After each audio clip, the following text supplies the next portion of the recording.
నిన్నటి వరకు బతుకమ్మ అంటే కవిత, కవిత అంటే బతుకమ్మ. కానీ ఇప్పుడు కవిత బీఆర్ఎస్ పార్టీలో లేదు. కవిత లేని లోటు తెలియకుండా బతుకమ్మ సంబరాలకు సిద్ధమైంది బీఆర్ఎస్ పార్టీ. రాష్ట్ర వ్యాప్తంగా బీఆర్ఎస్ మహిళా నేతలు, కార్యకర్తలతో పెద్ద ఎత్తున బతుకమ్మ పండుగ నిర్వహించేందుకు ఏర్పాట్లు చేసింది.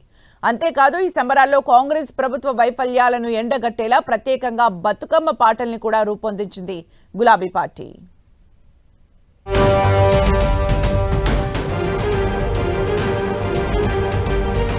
తెలంగాణలో బతుకమ్మ సంబరాలకు రంగం సిద్ధమవుతోంది. అయితే ఈసారి తెలంగాణ జాగృతి అధ్యక్షురాలు కల్వకుంట్ల కవిత లేకుండానే బీఆర్ఎస్ పార్టీ బతుకమ్మ సంబరాలు నిర్వహిస్తోంది. తెలంగాణ ఉద్యమం నుంచి మొదలుకొని గులాబీ పార్టీ అధికారంలో ఉన్న 10 ఏళ్లు కవిత పెద్ద ఎత్తున బతుకమ్మ సంబరాలు నిర్వహిస్తూ వస్తున్నారు. ఓ దశలో బతుకమ్మ అంటే కవిత, కవిత అంటే బతుకమ్మ అన్న విధంగా మారిపోయింది. ప్రతి సంవత్సరం తెలంగాణతో పాటు దేశ విదేశాల్లోనూ కవిత బతుకమ్మ సంబరాలు నిర్వహిస్తూ వస్తున్నారు. అయితే ఈసారి బీఆర్ఎస్ పార్టీ నిర్వహిస్తున్న ఈ బతుకమ్మ సంబరాల్లో కవిత పాల్గొనడం లేదు. ఎందుకంటే కవితను బీఆర్ఎస్ పార్టీ సస్పెండ్ చేసింది. అంతేకాదు కవిత సైతం పార్టీ సభ్యత్వానికి రాజీనామా చేసింది. దీంతో ఈసారి కవిత లేకుండానే బీఆర్ఎస్ పార్టీ బతుకమ్మ సంబరాలకు సిద్ధమైంది. కవిత లేని లోటు ఏమాత్రం కనిపించకుండా ఘనంగా బతుకమ్మ సంబరాలను నిర్వహించాలని గులాబీ పార్టీ నిర్ణయించింది.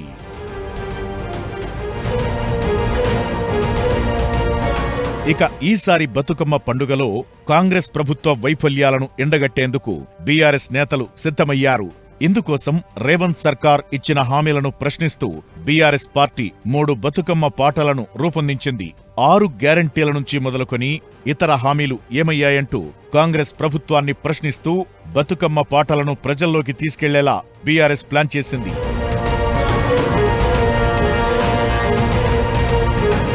తెలంగాణ భవన్లో ఏర్పాటు చేసిన కార్యక్రమంలో బీఆర్ఎస్ మహిళా ఎమ్మెల్యేలు ఈ బతుకమ్మ పాటలను విడుదల చేశారు.